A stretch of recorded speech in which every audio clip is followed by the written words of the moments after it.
invités chaque fois. On n'est pas Kant, on n'est pas Spinoza, mais on se questionne sur notre identité, sur ce qu'on devrait être. On philosophe à notre façon.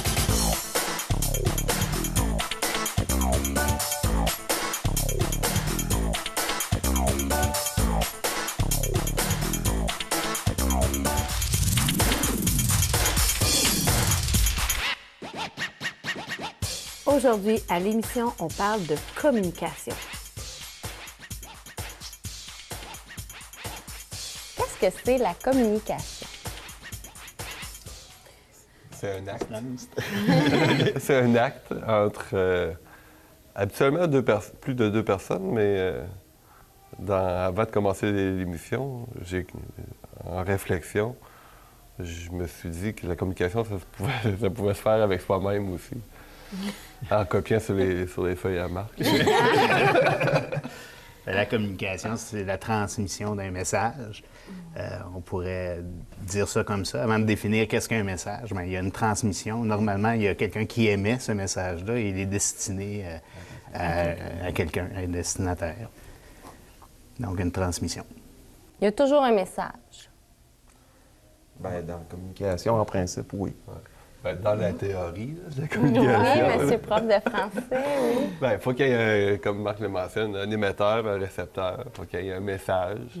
Faut que par rapport au message, il faut qu'il y ait un référent. Il faut que les gens qui communiquent ensemble aient nécessairement les mêmes références de base pour que le message passe. Puis il y a un canal. Nous, notre canal, en réalité, c'est l'émission de télévision. Puis on a un code, c'est la langue française. Donc, quand on a ces 6 éléments-là, qui sont corrects, ils sont supposés avoir un acte de communication. Tu passeras ça dans ton cours, cet extrait-là. Ah, c'est fait, oui. Mais s'il manque le récepteur arrêté, puis mon message est destiné à quelqu'un, puis le récepteur n'est pas là, il n'y a pas d'acte de communication. Je parle dans le vide. Si je te parle en allemand, puis tu ne comprends pas l'allemand, le code, il ne fonctionne pas. Donc, la communication ne fonctionne pas. Donc, il faut que tous ces éléments-là soient pris en compte pour bien communiquer. Peut-être que je nuancerais, Benoît, dans la mesure où il peut y avoir un acte de communication qui est partiel. C'est-à-dire que le message qu'on a envoyé n'est pas reçu dans son entièreté. Il y a des parasites, il y a des perturbations, et il est mal interprété à l'autre bout. Mais il y a quand même un acte de communication, puisque deux gens qui ne parlent pas le même langage vont trouver quand même des moyens de communiquer ensemble. Ça se fait régulièrement. Excuse-moi, je t'ai coupé. Non, ça va. Bien, j'allais dire, dans le fond, puis il y a comme un délai. Je ne sais pas si tu l'as mis dans ta... Pas moi qui on fais se ça, parle. il y a d'autres personnes qui ont pensé à ça. Non, mais tu sais, on se parle, on fait une communication, mais je pense à l'écrivain ou au journaliste qui écrit, il est quand même en train de communiquer, sauf qu'il écrit et la communication va se faire quand la personne va le lire. Fait qu'il y a une question de délai, c'est pas nécessairement maintenant. Là. Il y a quand même un message. Oui, et pour être écrivain moi-même et journaliste, on imagine quand même le destinataire du message. Il y a une forme, c'est quelqu'un, il y a un âge, il y a des référents. Il est virtuel, mais il est construit quand même. Là. Puis un des défauts, c'est souvent de s'adresser à tout le monde, donc on parle à personne. On parlait du non-verbal. Ce qui est intéressant, c'est de savoir qu'on communique plus avec le non-verbal qu'avec le verbal. Fait que déjà, je parle, tu parles pas, mais tu me réponds par ton sourire, par tes yeux, par ton visage. Puis ça, c'est quasiment universel comme langage, donc on décode beaucoup de choses à travers ça. Donc, on n'a pas besoin de mots. Pas nécessairement. Non. En fait, C'est un outil. C'est un code assez complexe et c'est celui qui est le moins utilisé, effectivement, dans la communication entre deux personnes immédiates. Là. Beaucoup plus de choses vont passer à travers le langage du corps qu'à travers le message verbal comme tel. Et quand on analyse ce qui est gardé, perçu et compris par la personne, bien souvent, il va nous dire qu'il était fâché. Bien, pourquoi il était fâché? C'est l'attitude qui va donner ça et non pas nécessairement quel mot il a employé ou juste. Ça a peu d'importance. Un bon exemple, là, c'est quand on est en campagne électorale puis qu'il y a un débat des chiffres. Les conseillers des principaux chiffres, lorsqu'ils font le débat des chiffres, travaillent beaucoup sur le non-verbal. Puis ils avertissent leur poulain, si on peut dire. Tu pointes pas du doigt parce que le public n'aime pas ça. Donc l'auditoire n'aimera pas ça, tu vas paraître agressif. Donc les gens qui écoutent un débat des chiffres, là, ils vont peut-être retenir 5-10 % du contenu, puis ils vont se rappeler justement, comme Marc le mentionne, de l'attitude de la personne. s'il était conciliant envers les autres, s'il était agressif, s'il fronçait les yeux, s'il souriait. Donc tout ça, je pense que ça va avoir plus d'importance dans la perception finale de la performance du chef ou de la personne en question. Ce qui est intéressant, c'est que le non-verbal ne ment pas, lui. Donc, la personne peut être en train de nous mentir, puis on lui pose une question, il nous répond oui. Ouais. Ah, c'est intéressant. Puis quand vous communiquez avec vous-même, pouvez-vous vous mentir ou... Toujours. Oui? Ben oui. C'est pas toujours, parfois... Pourquoi tu dis ça, Christian? On peut se mentir. Hein? On peut se mentir, ben oui, c'est sûr. On peut dire quelque chose à quelqu'un, puis se croire dans son mensonge, croire que c'est ça la vérité, mais de C'est toute les façon... meilleurs menteurs, ça. Oui, c'est vraiment... Mais il se croit tellement, c'est incroyable. Sauf que ce qui est intéressant dans ce phénomène-là, c'est que tout le monde fait ça, parce que la réalité, c'est très subjectif. Hein? On le voit tout le monde avec des lunettes, puis c'est nos lunettes à nous autres. Fait qu'un événement qui a été vu par 10 témoins, bien, il va être raconté de 10 façons différentes. Mais tout le monde dit la vérité.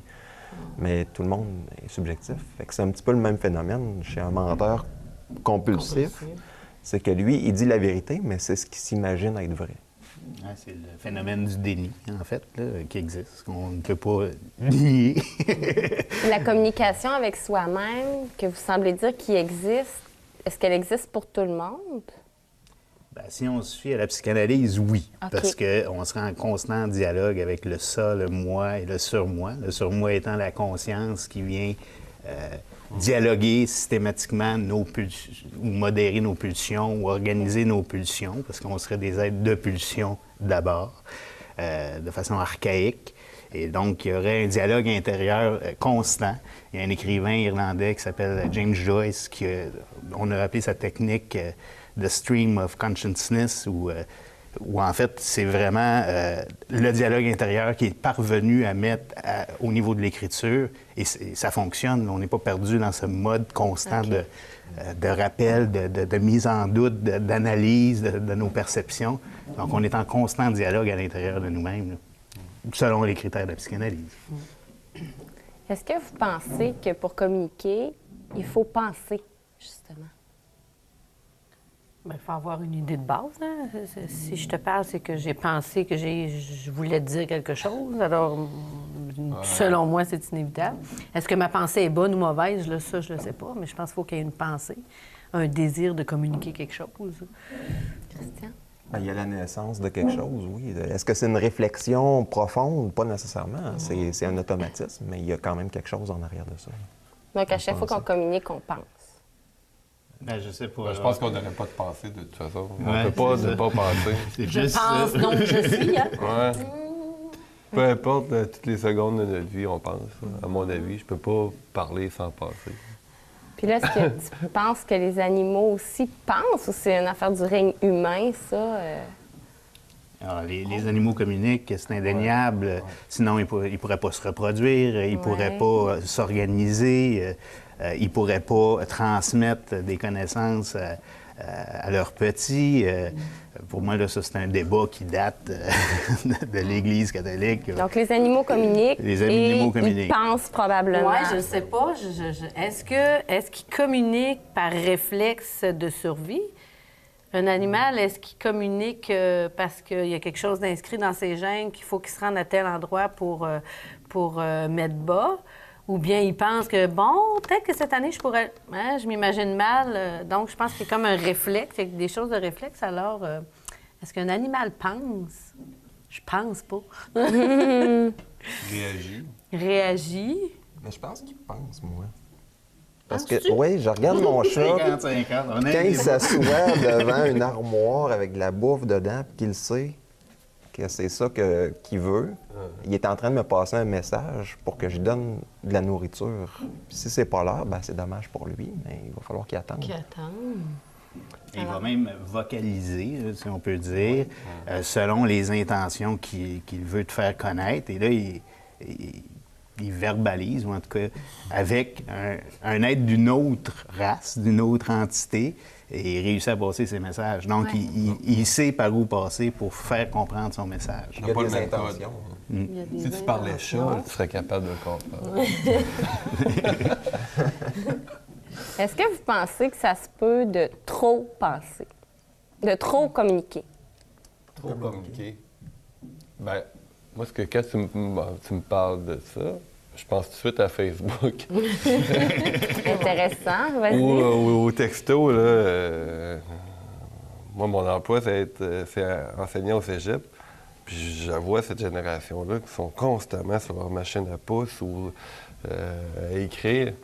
Est-ce qu'on doit nécessairement communiquer tout ce qu'on fait? Communiquer mon cours de français est terminé, je m'en vais chez moi. Est-ce que c'est nécessaire d'écrire ça à quelqu'un? Ben, la particularité peut-être des médias sociaux comme Facebook, c'est qu'on ne s'adresse pas à quelqu'un en particulier.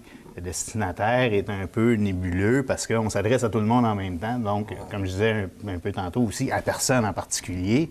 Donc, on communique à ce moment-là pour exister. On parle beaucoup de ça, c'est de se médiatiser et d'exister dans un monde autre que le monde réel, le monde médiatique. OK. On se met en scène, on devient un personnage de notre propre vie, on expose ça au reste du monde pour qu'ils en prennent connaissance. Est-ce qu'on peut trop communiquer? Moi, je pense que du moment où on perd de vue justement à qui on s'adresse puis qu'est-ce qu'on est en train de faire dans l'acte de communication, oui, on peut trop communiquer. On peut se parler à soi-même. Je pense que le danger de trop communiquer, c'est qu'à un moment donné, le message qu'on va vouloir passer, il ne sera pas accueilli de la façon dont il doit être accueilli parce qu'il va y avoir un niveau de saturation qui va être atteint chez notre... Une perte de crédibilité.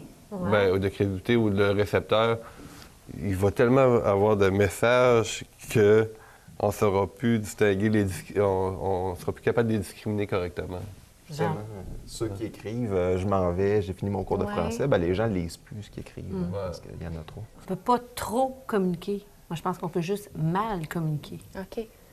Parce que la communication, je prends mon exemple personnel à moi, c'est sûr que moi, j'ai 2 ados et le fait de pouvoir être en contact avec elles continuellement par texto, moi, je pense que c'est un plus. Alors, je communique plus avec elles. Je peux être au courant, là, de ce qu'elle est en train de faire. Mais est-ce que, je pense que là où ça tombe dans l'autre côté, c'est quand on communique mal. Et là où on communique des choses sans intérêt ou, comprenez-vous? Mais le texto est différent de Facebook parce qu'il y a une communication à un destinataire connu, identifié, et là, on entre en relation, tandis que Facebook, les relations viennent quand quelqu'un a cliqué « j'aime ». Là, mais j'aime quoi? Il y a des très mauvaises nouvelles qui sont publiées sur Facebook, des gens qui j'aime.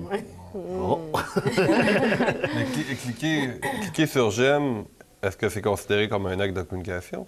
Bien, il vient de s'établir une relation, donc il y a un message qui a été reçu, puis il y a quelqu'un qui acquiesce, qui a bien reçu le message. Alors pour moi, là, la communication, le circuit est complété. Dans le cas du texto, on s'attend à avoir une réponse, on communique avec quelqu'un. Ouais.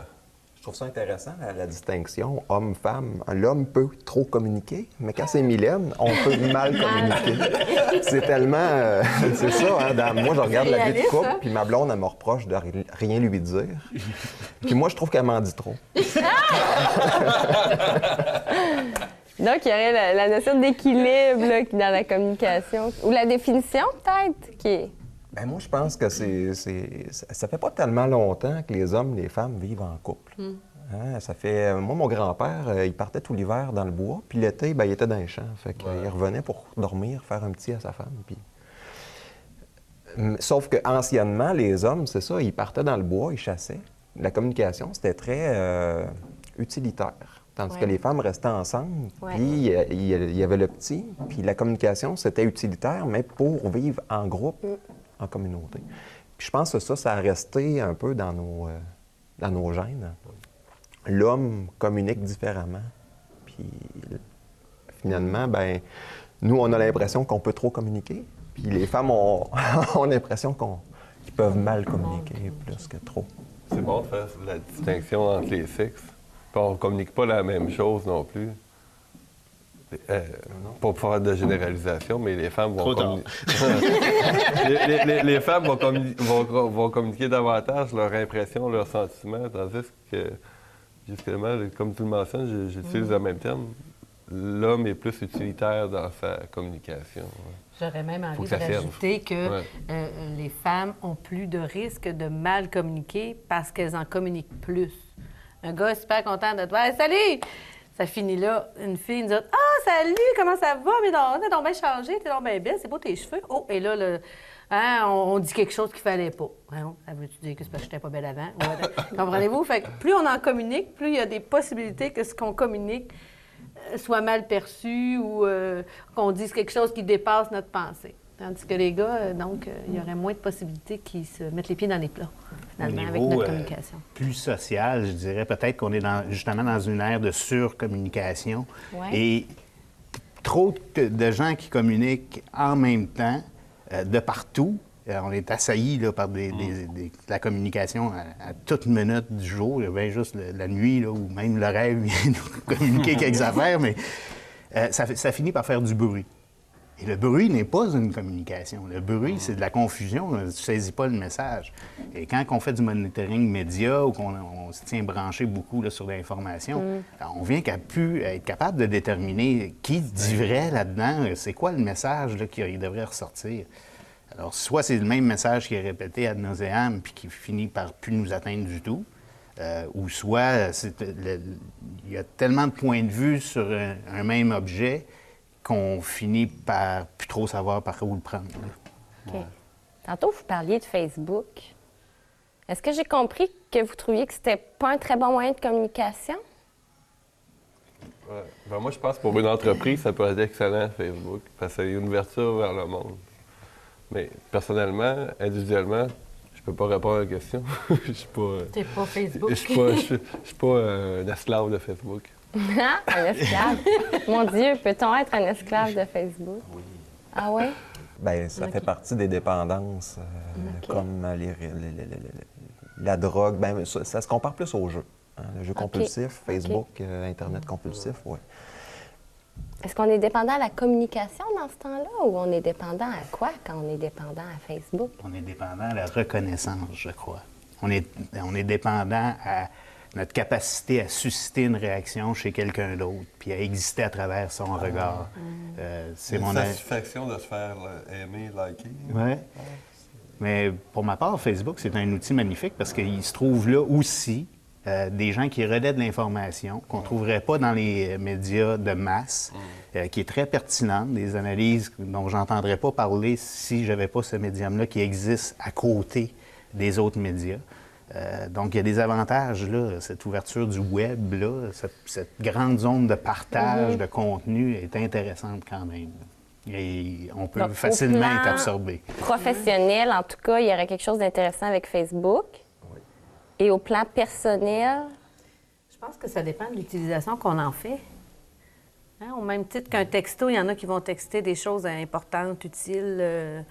Même chose sur Facebook, que tu vas communiquer des informations importantes. Si tu veux absolument partager une émotion, bien, ça peut être bien fait, ça peut être... tu peux faire autrement. Tu peux prendre un téléphone et appeler ta meilleure amie et dire « Ah, moi, je me sens... veux-tu venir marcher? » ou de quoi comme ça. As-tu besoin de Facebook pour faire ça? Tu n'as pas nécessairement besoin de Facebook si tu as un besoin particulier, mais si c'est juste que tu veux émettre une idée. Mais là, si tu as 55 amis, supposons, est-ce que les 55 amis Facebook ont besoin... Tu n'as pas beaucoup d'amis, toi? J'en ai des zéros.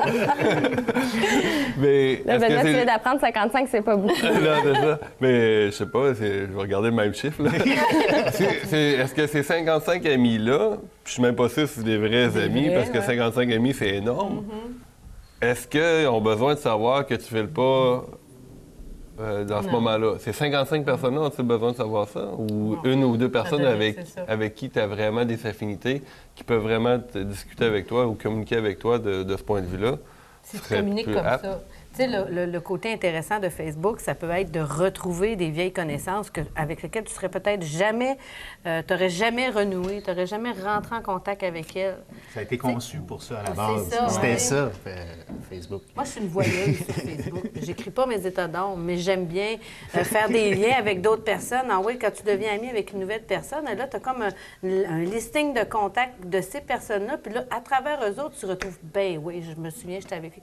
Tu sais, c'est cette notion de contact, de créer des liens, recréer des liens plus facilement avec Facebook. Mais est-ce que ça débouche sur des relations réelles dans la vie de tous les jours ou ça demeure des Non, relations ça fait un peu comme des virtuelles? retrouvailles régulières.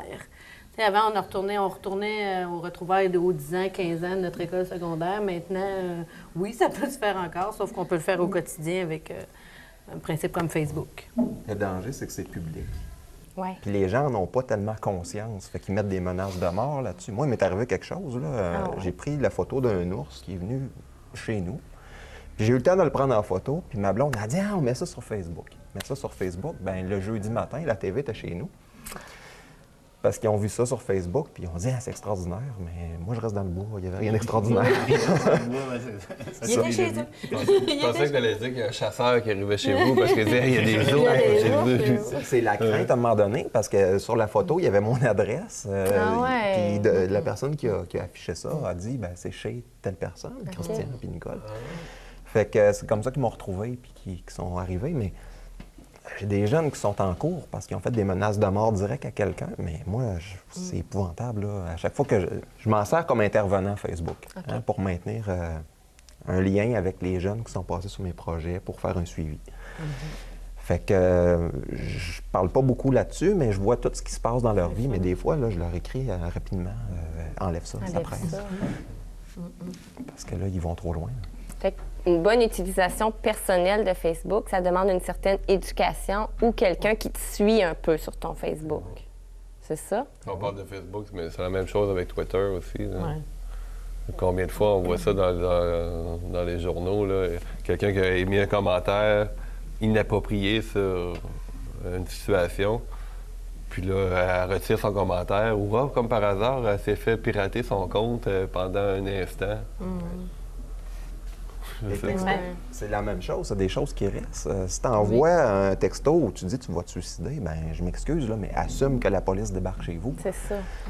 Mais quand tu fais acte de communication, tu laisses des traces aussi. Là. Ce que tu dis à quelqu'un, si tu es méchant envers quelqu'un, tu t'en fais un ennemi, ça peut durer longtemps, ça là aussi. Ça peut laisser des traces. Donc, c'est pour ça qu'il faut se tourner la langue 7 fois avant de communiquer, qu'ils disent. Ah ouais, on va jamais dire, j'ai jamais dit ça. T'as toujours la preuve écrite. Fait que, il y a toute une nouvelle forme, moi, je trouve, d'éducation à la communication. Je sais pas comment on pourrait faire pour la mettre en place, mais il faudrait vraiment la mettre en place. Là. C'est son De ce caractère qu'on voit au peut-être plus secondaire. permanent là, qui est la nouvelle donne. Mais à chaque fois qu'il y a eu des nouveaux outils de communication, Ça a il a toujours fallu fait ça. s'adapter. OK. Le téléphone était pour empêcher les gens d'aller se voir les uns les autres, c'était pour créer de l'isolement. Bon, là, Internet est venu, ça va tuer les journaux. Pourtant, les journaux sont toujours là. La télévision était pour tuer la radio. Le parent était pas supposé. Qu'est-ce qui pourrait nous arriver? Pour Ça va être la accélérer, télépathie, moi, je dis. pour améliorer la communication. Aïe, aïe. On va développer Bien, il y a déjà, je vous dirais, les hologrammes. Là. On a des duos qui sont faits avec des chanteurs décédés et ils sont là sur scène en hologramme. Donc, on est en train de reprendre ça, d'en faire un nouvel outil de communication, quelqu'un qui n'existe plus. Il y a peut-être la permanence, là, justement, des traces qui sont laissées et réutilisées, réorganisées là, à souhait à l'aide des technologies. Mais hors micro, on parlait justement de la communication puis de la télévision qui est un moyen de communication, un outil de communication. Puis là, lorsque tu me parles d'hologramme, arrêtez, ça nourrit le mensonge, ça aussi. Ouais. Arrêtez, on nous La vend. médiatisation, Ouais. peut-être plus que le mensonge, là, mais la médiatisation était une reconstruction de la communication Artificielle. artificielle. Ouais. Mais ça, c'est la médiatisation qui fait ça. Et là, vous semblez dire, bon, on peut communiquer un message, on peut communiquer par le non-verbal. Dans le fond, on communique des idées, des sentiments. Est-ce que l'art, est-ce que vous diriez que l'art, c'est une forme de communication? Puis on communique quoi dans ce temps-là? Le beau. le beau. Ah oui? Mais il y a des messages politiques aussi qui sont passés à travers l'art. Quand on pense là, à tout ce qui a été fait là, dans le temps de Vinci, dans le temps ben, ça communiquait beaucoup par justement les tableaux, les artistes. Ils passaient des messages. Hein. De plus en plus, où on avance dans notre société, je pense qu'on est amené à diffuser beaucoup plus, à communiquer davantage nos impressions, nos sentiments, que aujourd'hui, les gars de Lascaux, on considère ça comme de l'art, si on peut dire. À l'époque, c'était pas de l'art. Donc, Ouais, l'art n'est pas nécessairement utilitaire. Il a passé d'une fonction de représentation pure de la réalité. C'est-à-dire, je vais vous montrer quelqu'un. Il n'y avait pas de photographie. Il fallait le peindre pour le voir, puis que les gens puissent le voir. Ou le frapper sur une pièce de monnaie. On fait ça assez vite aussi. Là. Regarde ça, c'est ton boss. C'est lui qui donne de l'argent. Mais l'art s'est affranchi de cette fonction utilitaire-là. Il y a de l'art qui est simplement une tentative de communiquer ce qu'on sent, la façon dont on voit le monde ou les choses. Et à ce moment-là, le message est ambigu parce que c'est celui qui va décoder le message qui, lui, va soit l'investir de sens, dans le sens de concret, là, ou simplement réagir au niveau émotif face à une œuvre d'art. La chanson? On interprète ce qu'on entend, le texte ou la mélodie, peu importe, puis on tente de comprendre ce que l'artiste a voulu nous communiquer. Souvent, dans un poème ou dans une chanson, on peut voir complètement autre chose que l'artiste a voulu nous transmettre. Là. Mais encore une fois, c'est le bagage personnel le bagage du récepteur, les référents qui nous amènent à voir autre chose dans cette communication-là. C'est ça, j'ai l'impression qu'il y a plus d'émotion. Tu sais, dans un poème, il y a plus d'émotion. Ouais. Dans une chanson, il y a plus d'émotion que dans un ben, la même chose. Non, mais j'allais dire un texte, mais il peut y avoir un texte avec plein d'émotions aussi, en fait. Ça peut être un texte journalistique où c'est très factuel. Mais ça demande la participation des deux bouts. Là. Le message, c'est ce qui émane de la relation qui s'est établie entre celui qui l'a émis et celui qui l'a reçu. Merci. Mais il n'y a pas y a rien de pur. Là. C'est pas parce que je te dis une chose que tu comprends ce que je te dis. Mais il se passe quelque chose quand même. C'était bon, on a discuté sur la communication. Est-ce que nous avons bien communiqué? Je pense que oui. Oui? Oui. Tour de parole. Toutes les règles, on n'a pas parlé de ça.